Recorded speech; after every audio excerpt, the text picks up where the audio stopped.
Bom dia, meus irmãos e irmãs, bem-vindos aqui à nossa Escola Bíblica Dominical. Você que está aí na sua casa, hoje é dia de cultuarmos a Deus, de louvarmos ao Senhor, de estudarmos, aprendermos a Bíblia. Hoje temos como professor o nosso irmão Douglas, ele irá ministrar a palavra de Deus. É a última lição da nossa revista, do estudo de Números e Deuteronômio. Para a próxima semana iniciaremos as nossas lições na carta de Paulo aos Romanos. Então conto com vocês agora neste tempo. Às 11 horas voltaremos no Zoom para o tempo de interatividade uns com os outros acerca da nossa lição. Às 11h45 é o nosso culto, por isso fique aí ligado e até já. Deus abençoe a todos. Bom dia, meus queridos. É muito bom a gente poder recorrer a esse tipo de tecnologia nos dias que correm e no qual hoje nós teremos a oportunidade de estar mais uma vez aqui passando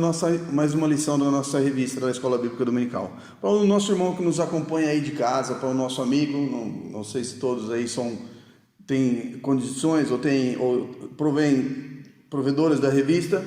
A lição de hoje é, como o pastor introduziu, a lição de hoje é a lição de número 13, é a última lição da nossa revista. O título da lição é Prometidos. Dou graças a Deus mais uma vez, porque através dessas tecnologias podemos ainda estar propagando a palavra do Senhor, estar com a EBD em dia e dando ideias até mesmo ao Ministério da Educação, que agora através disso vai fazer as aulas agora através da televisão. Isso é muito bom também. Espero que meus irmãos tenham vindo de um feriado de Páscoa, né? O irmão pode não ter se lembrado, mas foi feriado de Páscoa. Então, por isso, estamos hoje aqui, domingo, reunidos mais uma vez. A lição, basicamente, de hoje fala sobre a despedida de Moisés. Moisés, esse servo do Senhor, esse exemplo que cada um de nós temos, né, como de servidão, de dedicação ao trabalho, à obra do Senhor, e que nos traz e nos suscita vários pensamentos, na verdade. Uma das perguntas que o irmão Careca coloca para você hoje, nesse dia, através dessa lição, que me inspirou, foi quão importante achas que tem sido a sua vida para as outras pessoas? De que forma a sua vida tem impactado a vida de outros? De que forma as tuas palavras têm também criado esse mesmo impacto? De que forma o Senhor tem utilizado a tua vida, ou de que forma você tem se sujeitado ao Senhor e tem permitido que o Senhor utilize a sua vida para ministrar a outros? Quando olhamos aqui para o texto da revista, meu irmão vai ver que, junto comigo aí acompanhando passo a passo, nós vamos ter a oportunidade de ver e se rever no meio dessa lição toda. E o mais importante dessa lição é sair daqui com esse pensamento. Temos dado o devido tempo? Temos nos dedicado? O nosso estilo de vida, a nossa forma de viver, a nossa forma de estar, tem conseguido impactar a vida de outras pessoas? Assim como foi a vida de Moisés. Por isso, meu querido, minha querida, você que tem a revista, abra a revista na página 93, e os textos propostos por essa lição se encontram em Deuteronômio, capítulo 32, os versos de 48 a 52. E é esse mesmo que a gente vai ler agora de princípio. Deuteronômio 32, versos de 48 a 52. E dentro desse texto, antes eu queria contextualizar a lição, e peço desculpa aos irmãos, porque o irmão Careca normalmente tem vocês aqui para ajudá-lo, para colaborar comigo, e nesse momento eu me esqueci, mas vamos contextualizar o que estava a se passar. Muito bem. O capítulo 31 começa nos abrindo a despedida de Moisés. Moisés inicia a sua despedida. Ninguém mais, durante toda a Bíblia, teve tanto tempo de tanta como diria, tantos elogios, tanto acompanhado de elogios e do lado fúnebre, como Moisés assim o teve. Moisés teve assim, o verso 31, Moisés, no capítulo 1, no verso 1, diz: em seguida Moisés dirigiu-se essas palavras a todo Israel: tenho hoje 120 anos, já não posso conduzi-los. O Senhor me disse: não atravessarás o Jordão. Moisés começa a dizer ao povo o que o Senhor repetiu para ele durante o livro de Deuteronômio, que ele não conduziria o povo. E veja só, Moisés já tinha 120 anos. Nos dias de hoje, Moisés estaria incluído diretamente no grupo de risco. Na verdade, Moisés estaria diretamente incluído nesse grupo de risco diante dessa pandemia que vivemos. Mas Moisés continuava aqui, mesmo advertido, mesmo sabendo que ele não entraria, mesmo que ele não conduziria, não entraria na terra prometida, Moisés continuou. Moisés não deixou se abalar. Moisés trabalha com afinco na obra que o Senhor havia dado. Por isso, no 31, Moisés diz isso. Depois Moisés reconhece Josué como a próxima liderança. Chamou Moisés, no verso 7, chamou Moisés a Josué, ele disse diante de todo Israel: esforça-te e anima-te, pois com este povo encontrarás na terra que o Senhor jurou a teus pais que lhes daria, e tu os farás herdá-la. O Senhor é quem vai adiante de ti, e Ele será contigo, não te deixará, não te desamparará, não temas, não te espantes. Nesse mesmo capítulo, o Senhor diz a Moisés, no verso 16, disse o Senhor a Moisés: dormirás com teus pais, e este povo se levantará e se prostituirá com os deuses estrangeiros da terra em que está entrando. Eles me deixarão e anularão a minha aliança que fiz com eles. O Senhor aqui entrega uma profecia aqui a Moisés também, que o povo iria se prostituir diante dos deuses estranhos. E mais uma vez aqui Moisés, nesse mesmo texto, deixa o registro da lei. Quando Moisés acabou de escrever todas as palavras dessa lei, no verso 24, 25, deu ordem aos levitas que levaram a arca da aliança: tomai este livro da lei e ponde ao lado da arca do Senhor vosso Deus, para que ali estejam por testemunha contra ti, pois conheço a tua rebeldia e a tua dura serviço. Se vivendo eu ainda hoje convosco, sois rebeldes contra Deus, quanto mais depois da minha morte.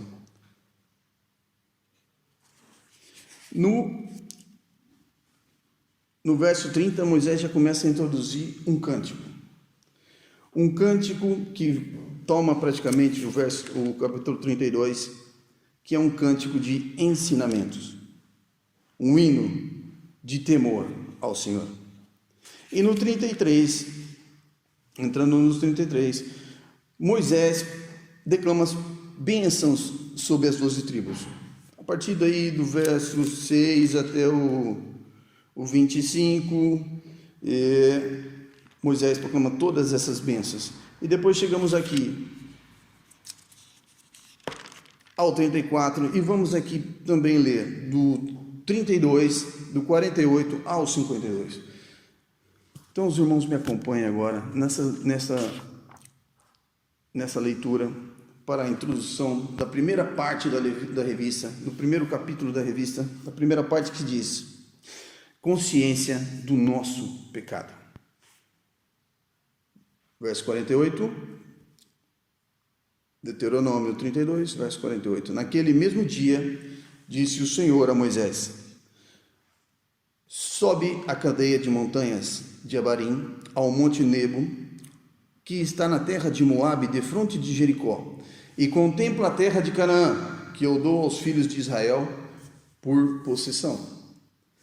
Morrerás no monte e que vai subir, e serás recolhido ao teu povo. Assim como Arão, seu irmão, morreu no monte Or, e foi recolhido ao seu povo, pois foste infiéis a mim no meio dos filhos de Israel, nas águas de Meribá de Cádiz.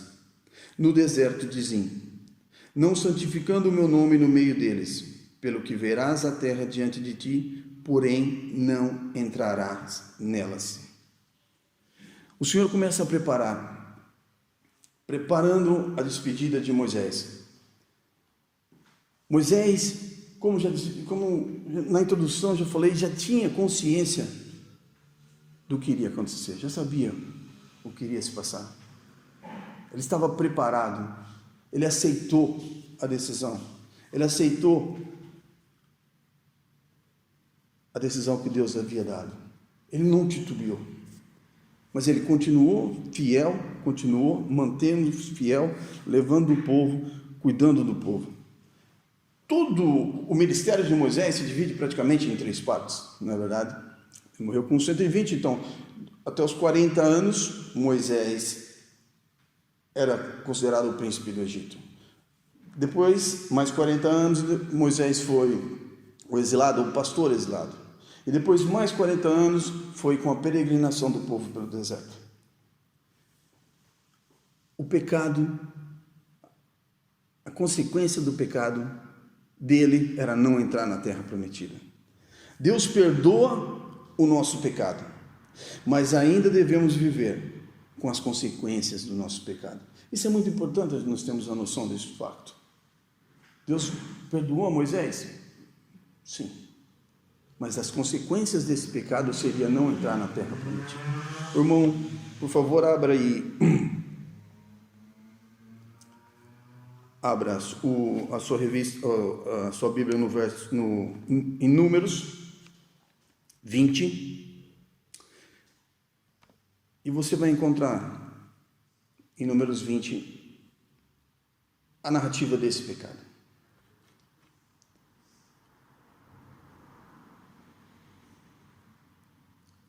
Verso 1, toda a congregação dos filhos de Israel chegou ao deserto de Zim no 1º mês, e o povo ficou em Cádiz. Ali morreu Miriam e ali foi sepultada. Como não havia água para a congregação, o povo ajuntou-se contra Moisés e Arão. Contendeu o povo com Moisés, dizendo: Oxalá tivéssemos expirados quando expiraram nossos irmãos perante o Senhor. Por que trouxeste a congregação do Senhor a este deserto, para que nós e os nossos animais morramos aqui? Então o Senhor diz a Moisés, diante dessa situação de não haver água, o Senhor disse: toma a tua vara, ajunta o povo, tu e teu irmão Arão, no verso 8, e na presença deles ordene a rocha que dê água. Assim lhes tirareis água da rocha e dareis de beber ao povo e aos seus animais. Então Moisés tomou a vara diante do Senhor, como lhe tinha ordenado. Moisés e Arão reuniram o povo diante da rocha. Eles disseram: ouvi agora, rebeldes, porventura tiraremos água dessa rocha para vós? Então Moisés levantou a mão e feriu a rocha 2 vezes. Lembramos desse momento de desobediência porque nós já o estudamos na escola bíblica dominical. Moisés desobedece ao Senhor. E o que Moisés fala é desfigurar completamente o plano que o Senhor tinha para aquele momento.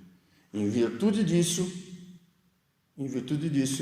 o Senhor diz a Moisés: mas o Senhor disse a Moisés e Arão, verso 12: visto que não credes em mim, para me santificares diante dos filhos de Israel, não introduzireis este povo na terra que lhe dei. Pronto. Está aqui, diante de nós, diante dos nossos olhos.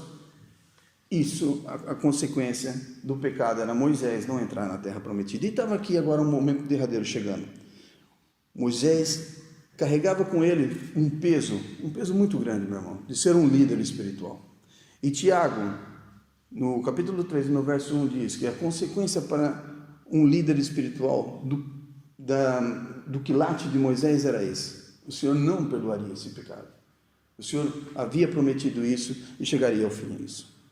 Por causa desse pecado, Moisés foi privado. Podemos até dizer: poxa, mas como por esse pecado o Senhor não poderia ter perdoado Moisés? Não poderia ter aberto exceção? O Senhor não muda, irmão. O Senhor é imutável. E nesse momento o Senhor não ia fazer essa mudança. É preciso, quando olhamos para uma situação como essa, como olhamos para a morte, quando alguém morre, quando alguém se vai, não conseguimos, em primeira mão, visualizar qual é o plano de Deus para a vida daquela pessoa. Pessoalmente falando sobre esse assunto, sobre esse tema, quando a gente fala da morte e de pessoas que, por exemplo, são muito influentes, ou pessoas que não são muito influentes se vão, e às vezes de uma forma trágica, nos questionamos nesse sentido, e questionamos até mesmo a Deus. Por quê? Por que que essa pessoa foi retirado o direito de vida? Por que o Senhor agiu dessa forma? Meu irmão, a única coisa que eu posso dizer, e como o Senhor tem trabalhado e falado na minha vida, é: os planos de Deus são maiores e melhores. Os planos de Deus para a nossa vida, ou para a vida daquele que nós amamos, a vida daqueles que nos influenciam, tem outras dimensões. São muito maiores do que aquilo que podemos ver, e são muito melhores do que imaginamos. Por isso, o Senhor tinha planos para Moisés nesse sentido. Tinha muitos planos. Por isso, vamos entrar já diretamente na segunda parte dessa lição, que pouco a pouco isso vai nos desvendando e vai nos descortinando um pouco mais. O verso agora, a gente vai entrar no capítulo 34 e vamos ler o verso 4. E o verso 4 diz assim: então disse o Senhor: esta é a terra que prometi a Abrão, a Isaque, a Jacó, dizendo: a tua descendência a darei. Eu te faço vê-la com seus próprios olhos, mas nela não entrarás. Se você tiver a oportunidade, e acredito que você tem, de conseguir a imagem, uma foto desse local, desse monte, a visão que ele proporciona. Esse monte se localiza hoje na Jordânia. E se você olhar para ele assim, a foto, você vai ver o Mar Morto, o lado esquerdo, verá Jericó mais adiante. É uma vista paradisíaca e espetacular. Você olhar para isso, vejam que, mesmo não podendo entrar na terra prometida, o Senhor permitiu que Moisés pudesse vê-la. Moisés pôde contemplar toda aquela terra. E veja só, mesmo nesse ponto, Moisés, olhando para a terra prometida, olhando para aquilo tudo, Deus lembrou a Moisés que ele não entraria. Mas veja, Moisés foi beneficiado mesmo assim, porque quando Deus disse que ele não entraria, ele poderia ter terminado aquilo na mesma hora. Muito simples para Deus. Dizer a ele: você não vai terminar esse trabalho. Você não vai terminar de conduzir o povo até. Mas Deus permitiu. Deus deu o privilégio a ele ainda de olhar. Deus assegurou a Moisés que o povo ainda herdaria a sua aliança. E Moisés se sentiu ali, confortado ainda por Deus. O verso 5, Deus diz: assim Moisés, servo do Senhor, morreu ali na terra de Moabe, como disse o Senhor. Verso 6, ele o sepultou no vale da terra de Moabe, de fronte de Bet-peor. Mas ninguém sabe até hoje onde fica a sepultura. Tinha Moisés a idade de 120 anos quando morreu. Contudo, a sua vida não se havia enfraquecido, nem se lhe havia fugido o vigor. Irmãos, quando olhamos para o texto, o corpo de Moisés não foi dado a localização. porque o Senhor não queria que, né, de certa forma, houvesse alguma espécie de idolatria por parte do povo. Na verdade, os planos de Deus não eram esses para Moisés, e tenho certeza que Moisés assim também não gostaria, não ia querer. A promessa do Senhor manteve-se fiel a Ele. Moisés passou desde príncipe do Egito, pastor, porta-voz, fazedor de milagres, profeta, líder de Israel, ao título máximo que é ser chamado servo de Deus. Assim Moisés, servo do Senhor, morreu ali, como diz no verso 5. Tinha Moisés a idade de 120 anos e vigor. Você não vê nenhuma parte aqui da Bíblia que diga que Moisés iria morrer por causa da sua idade, nem nada disso. Diz aqui, tinha vigor. Mas ali findava-se o plano de Deus para com Moisés. Por isso Moisés nunca estaria no grupo de risco. Aqueles que seguem ao Senhor, aqueles que têm a sua vida voltada ao Senhor. É incrível, mas parece que as pessoas vivem mais, não é verdade? A gente olha assim, por exemplo, para os nossos irmãos aqui, que têm uma idade mais avançada, e vê eles cheios de vitalidade, cheios de vida. Eu me lembro agora do irmão Mário Caneira, me lembro do pastor Rogério Flamino. Os irmãos que têm a sua vida entregues na mão do Senhor e confiantes nesse Deus, havemos de ter atenção, porque a saúde que esses irmãos nos demonstram é impressionante. E Moisés não fugia à regra, né? Moisés tinha 120, contudo a vista não se havia enfraquecido. O irmão aqui já recorre a óculos, o homem, com 120, a vista não se havia enfraquecido. Nele havia fugido o vigor. O vigor.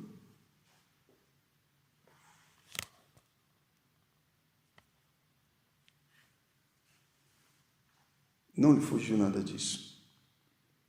Moisés foi comparado e visto como um prenúncio de um imitador de Cristo. Né? Moisés abriu mão de viver no palácio, né? De ser e escolheu viver com o povo, estar com o povo e viver o opróbrio dessa sua escolha também. Moisés nos dá um grande exemplo. A revista até nos traz aqui um pensamento que embora a vida de Moisés não fosse divina como a do Filho de Deus, a sua história serve como lembrança de que todos os filhos de Deus devem imitar Cristo em tudo.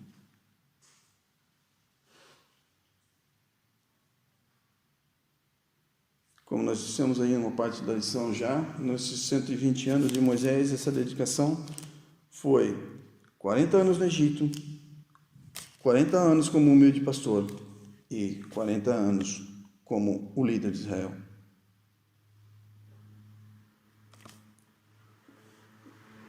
Olhamos com um olhar de espanto para um homem que aos 120 anos sobe uma montanha, sobe um monte e ali tem o privilégio de ver ainda a terra prometida. Vamos ver agora os restantes versículos que compõem esse capítulo. Verso 8: os filhos de Israel plantearam a Moisés nas campinas de Moabe por 30 dias, até que se cumpriram os dias de pranto de luto por Moisés. Ora Josué, filho de Num, verso 9, cheio de espírito e sabedoria, porque Moisés tinha posto sobre ele as suas mãos, assim os filhos de Israel lhe deram ouvidos. Fizeram como o Senhor ordenara a Moisés. Nunca mais se levantou em Israel um profeta algum como Moisés, a quem o Senhor conhecesse face a face. No tocante a todos os sinais e maravilhas que o Senhor enviou para fazer na terra do Egito, a Faraó, a todos os seus servos e a toda a sua terra. E no tocante à sua mão poderosa e aos grandes e terríveis feitos que realizou na presença de todo o Israel. Chegamos no final dessa última parte de lição.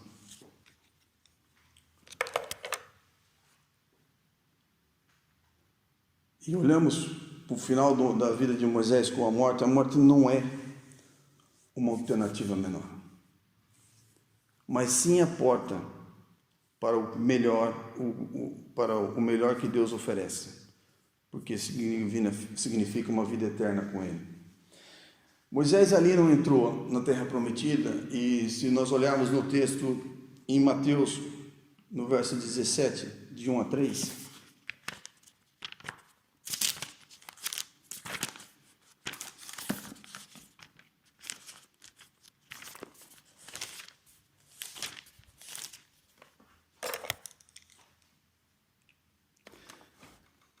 "6 dias depois tomou Jesus consigo a Pedro, a Tiago, a João, irmão deste, e os levou em particular a um alto monte. E ali se foi transfigurado diante deles. O seu rosto resplandeceu como o sol, e as suas vestes se tornaram brancas como a luz. Então apareceram Moisés e Elias falando com ele. Pedro disse a Jesus: Senhor, bom estarmos aqui. Se queres, façamos aqui 3 abrigos, um para ti, um para Moisés e um para Elias." Vemos Moisés, não em vida, né? Mas ali entrando nessa terra prometida. Mas só Moisés aparece depois da vinda de quem? Depois de Cristo. Somente depois da vinda de Cristo.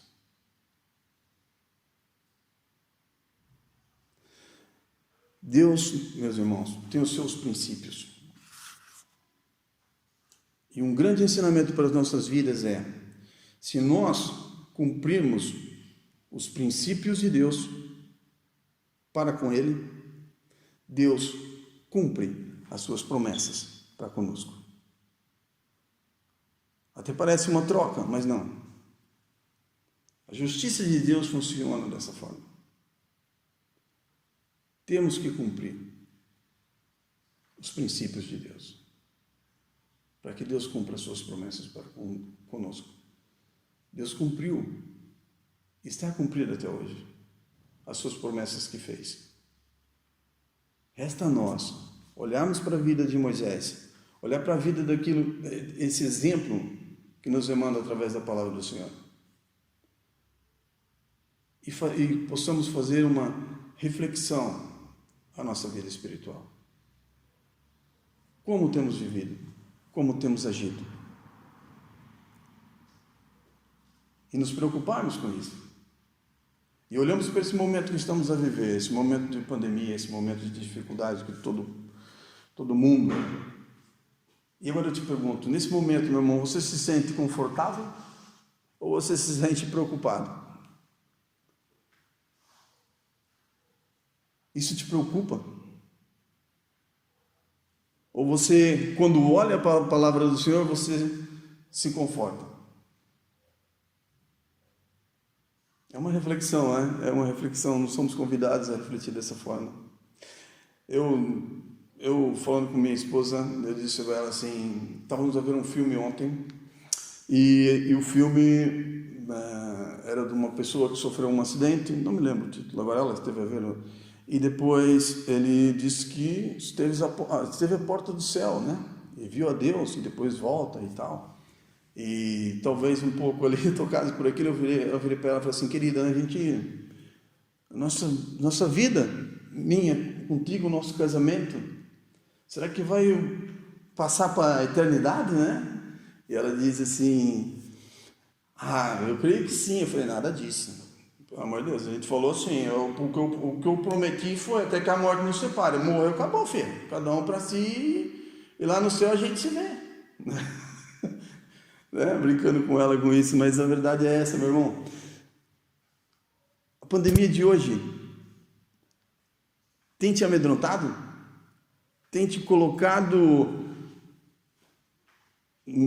desesperado, em desespero? Ou você, no Deus que você crê,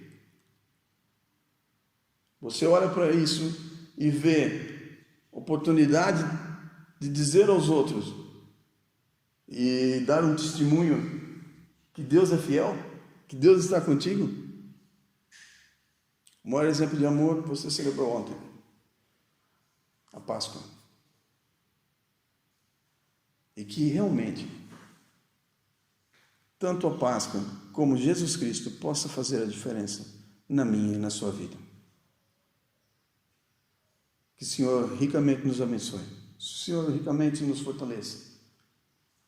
E creia, irmão, que nós temos em mãos, a nossa geração, a grande oportunidade de fazer coisas inimagináveis. Temos tudo na nossa mão para isso. Temos a presença do Senhor conosco. E se o Senhor está conosco, meu irmão, certamente essa fase passará. E muitas pessoas virão para dar testemunho de vitória. Em nome de Jesus. Que Deus assim nos ajude e te abençoe. Bom domingo. Bom, muito obrigado, Douglas, pelos os desafios e ao mesmo tempo a palavra confortante. Enquanto estava a ouvir a escola dominical, porque estamos cá na igreja, como é óbvio, estava a pensar em que Moisés, ele não entrou na terra prometida no lugar físico, mas ele entrou na terra prometida no céu, junto com Deus. E isto para nós é um dos significados da Páscoa, né? Páscoa é esta passagem, de alguma forma, desta vida para a vida que o Senhor tem reservado para nós.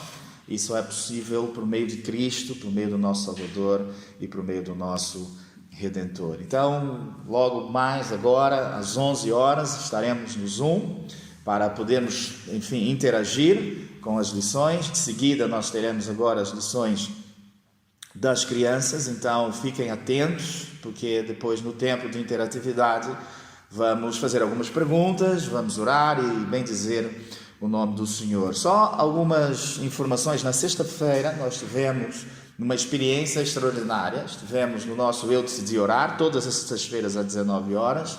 Ontem foi um dia mais especial, porque no sábado decidimos os encontros dos jovens, ou seja, então, a partir do próximo sábado estaremos então a reunir os nossos jovens também na plataforma Zoom. Na sexta-feira passada nós tivemos uma experiência de um jantar, e então estivemos todos a jantar, cada um na sua casa, via o Zoom. Então estivemos num tempo alegre, num tempo feliz, e depois podemos celebrar a ceia do Senhor juntos. Estávamos mais de 30 pessoas, então nós louvamos a Deus por isso. Antes de entrar na lição das nossas crianças, vamos ter uma palavra de oração. Querido Deus, nós queremos te agradecer por todo o privilégio que o Senhor nos tem abençoado, todos os recursos que temos, apesar de limitados ainda no nosso entendimento. Nós queremos fazer o melhor para Ti, estamos a dar o nosso melhor para que todas as atividades da igreja, elas continuem numa dinâmica diferente, mas elas continuam. E então queremos Te louvar, porque nenhum trabalho até então, a partir da próxima semana, voltando com os cultos de jovens, todos os trabalhos da Tua casa, desta comunidade, estão ativos, mesmo neste tempo de isolamento social. Abençoa-nos, Te louvamos pela lição, Te louvamos pela vida do nosso irmão Douglas, de todos os professores e do Ministério de Ensino da nossa igreja, que é a Escola Bíblica Dominical. Até que o Senhor venha, queremos continuar com este tempo de serviço e de louvor. Em nome de Cristo. Amém. Amém.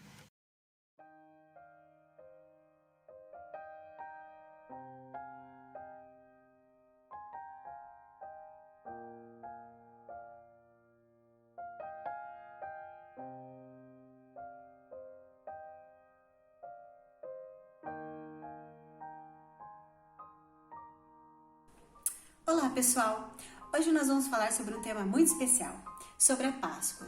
Para isso, vamos começar lá do princípio. A Bíblia nos diz que Deus criou todas as coisas. Deus criou o céu, o mar, a terra, tudo aquilo que nela há. Deus criou o homem. Deus criou o homem para se relacionar com ele. Mas um dia, o homem desobedeceu a Deus e por causa de sua desobediência, o pecado entrou no mundo e separou o homem de Deus. Para resolver essa situação, era preciso que alguém sem pecado algum salvasse o homem. Mas não havia alguém na terra que não tivesse pecado. Então, Deus, o Pai, mandou o único que poderia nos salvar, Jesus Cristo, o seu Filho. Jesus desceu à terra e nasceu de uma mulher chamada Maria. E a Bíblia diz que ele crescia em estatura, sabedoria e graça diante de Deus e dos homens. Ao atingir a idade adulta, Jesus passou a pregar ao povo. E nesta caminhada, ele escolheu 12 homens para segui-lo mais de perto. Esses homens eram amigos de Deus, eram discípulos. Discípulo significa aprendiz. E eles aprendiam a respeito de Cristo para falar aos necessitados. E os discípulos e a multidão, o povo, seguiam a Jesus admirados e aprendiam com ele a respeito de amor, perdão, arrependimento. Eles viam Jesus perdoar pecados e fazer milagres. Mas no meio daquela multidão também havia aqueles que não gostavam de Jesus, eram inimigos de Jesus, tinham inveja dele e queriam prendê-lo e matá-lo a fim de impedi-lo de continuar falando ao povo. Mas vocês se lembram que eu disse que Jesus também é Deus? Pois então, Jesus sabia o que estavam tramando contra ele. Mas Jesus também sabia que para provar o seu amor à humanidade e salvar o homem, era preciso que ele continuasse seguindo o plano traçado para ele por Deus o Pai. E assim o fez. Na última semana de Jesus, o povo comemorava uma festa chamada Festa da Libertação. Essa festa recebeu esse nome porque, há muito tempo, os hebreus haviam sido escravizados no Egito por Faraó. E Faraó recusava-se em libertá-los. Então Deus, o Pai, ordenou que cada família sacrificasse um cordeiro e derramasse o sangue do cordeiro para ser libertado. Assim o povo fez. Então, Deus, o Pai, libertou o povo do Egito, da escravidão. E todos os anos o povo comemorava a festa da libertação. Essa festa da libertação é conhecida, na verdade, como Páscoa. E Páscoa significa passagem. Recebeu este nome porque foi a passagem do povo hebreu da escravidão para a liberdade. Jesus, naquela semana, também comemorou a Páscoa com seus discípulos. Ele sentou à mesa com seus discípulos e comemorou a última ceia. Ele dividiu o pão entre eles, serviu o vinho e disse: a partir de hoje, façam isso em memória de mim. Ou seja, a partir daquele dia, a Páscoa não deveria mais ser comemorada por causa do Egito, mas sim por causa de Cristo. Terminado aquele momento, Jesus e seus discípulos foram até o jardim do Getsêmani. Jesus costumava ir àquele jardim para orar, mas naquele dia era diferente. Jesus estava muito angustiado, porque ele sabia que estava chegado o momento do seu sacrifício, de muita dor pela qual ele passaria. Então, chegando ali, ele se ajoelhou e orou ao Pai e disse: ó Pai, se for possível, passe de mim essa hora, livra-me desta hora, mas que seja feita a tua vontade, não a minha. E um anjo desceu do céu e confortou Jesus. A agonia de Jesus era tanta, era tamanha, que ele chorou lágrimas de sangue. Enquanto ainda estavam ali naquele jardim, um homem chamado Judas chegou. Judas era um dos discípulos de Jesus, caminhou com Jesus e ouviu Jesus falar a respeito de todas as coisas fantásticas do reino dos céus. Mas Judas não estava sozinho, ele chegou acompanhado dos guardas. Judas havia traído Jesus e entregue Jesus aos guardas. Mas Jesus, sendo Deus, poderia sair dali e livrar-se daquele momento com muita facilidade. Ele poderia se livrar dos guardas, poderia desaparecer. Mas, como eu disse, havia um plano para a salvação, para a nossa salvação. E assim Jesus se entregou aos guardas para cumprir esse plano. Os guardas então levaram Jesus e o maltrataram em praça pública. Eles queriam mostrar ao povo, humilhando Jesus, que Jesus não era o Filho de Deus. De alguma forma, eles queriam provar que Jesus não fazia milagres. Então, maltrataram muito Jesus, açoitaram e colocaram nele uma coroa de espinhos. E mesmo muito machucado e ferido, ainda obrigaram Jesus a carregar a própria cruz pesada até o monte onde ele seria crucificado. Então, chegando naquele monte, pregaram Jesus na cruz. E mesmo Jesus ali, diante de sentindo muitas dores, esvaindo-se em sangue, os guardas ainda zombavam dele e diziam: se és mesmo Deus, desça daí e salve-se a si mesmo. Mas Jesus tinha compaixão daquelas pessoas e disse a Deus o Pai: Pai, perdoa-os, eles não sabem o que dizem. Então, depois de derramar todo o seu sangue naquela cruz, Jesus deu o seu último suspiro e disse: está consumado, e entregou o seu espírito. E a Bíblia conta que naquele momento o céu se escureceu, a terra tremeu e aqueles que estavam ali temeram, os guardas temeram. E um deles disse: verdadeiramente, este era o Filho de Deus. Um homem chamado José, que era um admirador secreto de Jesus, e a Bíblia diz que ele era um homem bom e justo e muito rico, pediu que retirassem o corpo de Jesus da cruz. E assim o fizeram, retiraram o corpo de Jesus, entregaram a José, e José preparou o corpo de Jesus para o sepultamento e o colocou numa sepultura de sua propriedade. Passados 3 dias, algumas mulheres que seguiam a Jesus foram visitar o túmulo. Mas chegando lá, elas perceberam que a pedra que fechava a entrada do túmulo havia sido retirada e o corpo de Jesus não estava mais lá. Elas ficaram preocupadas com aquilo que tinha acontecido, entristecidas, pensando: o que será que houve? Então um anjo apareceu e disse a elas: por que procuram entre os mortos aquele que vive? Jesus não está mais aí, Jesus ressuscitou dos mortos. E elas ficaram extremamente alegres e correram para contar aos outros as boas novas que haviam ouvido. Chegando lá, contaram aos discípulos, mas os discípulos estavam muito entristecidos pela morte do Mestre e não acreditaram nelas. Até que o próprio Jesus apareceu para eles e então eles acreditaram que Cristo havia ressuscitado. E Jesus ainda ficou ali por um período, ensinando-os um pouco mais a respeito do reino dos céus, até que chegou a hora dele subir à sua morada, dele subir ao céu. E é por isso que nós, hoje, podemos ter esperança, porque Deus provou ao mundo o seu amor por nós, entregando o seu Filho por nós. E então, a Páscoa ganhou um novo significado, a ressurreição de Cristo, que nos libertou das garras do pecado. Em João 3,16, podemos ler: porque Deus amou o mundo de tal maneira que deu seu Filho unigênito, para que todo aquele que nele crê não pereça, mas tenha a vida eterna. Jesus te ama, Deus te ama. Feliz Páscoa! Oi, o que vocês estão fazendo aí? A minha mãe tá contando a história da Páscoa. Ah, é? Eu também quero saber qual é a história da Páscoa. Olá, meus amores, tudo bem com vocês? Espero que sim, espero que vocês estejam se cuidando bem, com a ajuda da mamãe e do papai. E hoje nós viemos aqui porque eu vou falar um pouquinho sobre o que é a Páscoa, o verdadeiro significado da Páscoa. Na verdade, a gente pensa: Páscoa, a gente celebra escolhe uma data específica. E não é verdade, porque a Páscoa significa sofrimento, crucificação e ressurreição. Então, o que significa isso? Significa que Jesus sofreu muito, muito por nós. E nós devemos nos lembrar disso a todo instante.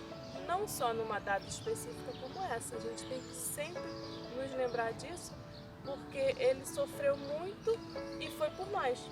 Então, agora vocês vão assistir um videozinho que eu escolhi para vocês mas eu gostava que vocês também ficassem com isso na cabecinha, mas que vocês vão ouvir a história e depois vocês façam um desenho bem bonito, porque a gente vai poder se encontrar em breve, espero, se Deus quiser, isso tudo vai passar, nós vamos ficar bem e eu quero esse desenho de vocês, tá bem? Um beijo, fiquem com Deus e até breve. Páscoa não é somente coelho e ovos, não. Um dia, Jesus foi a Jerusalém com seu jumentinho. Todos juntaram ramos de árvores e os levantaram. Eles jogavam suas roupas no chão. Hosana, Hosana! É o Filho de Deus. Então, na última noite com seus amigos, ele fez uma refeição com eles. Eles comeram a última ceia. Ele pediu que se lembrasse dele toda vez que fizessem aquela ceia.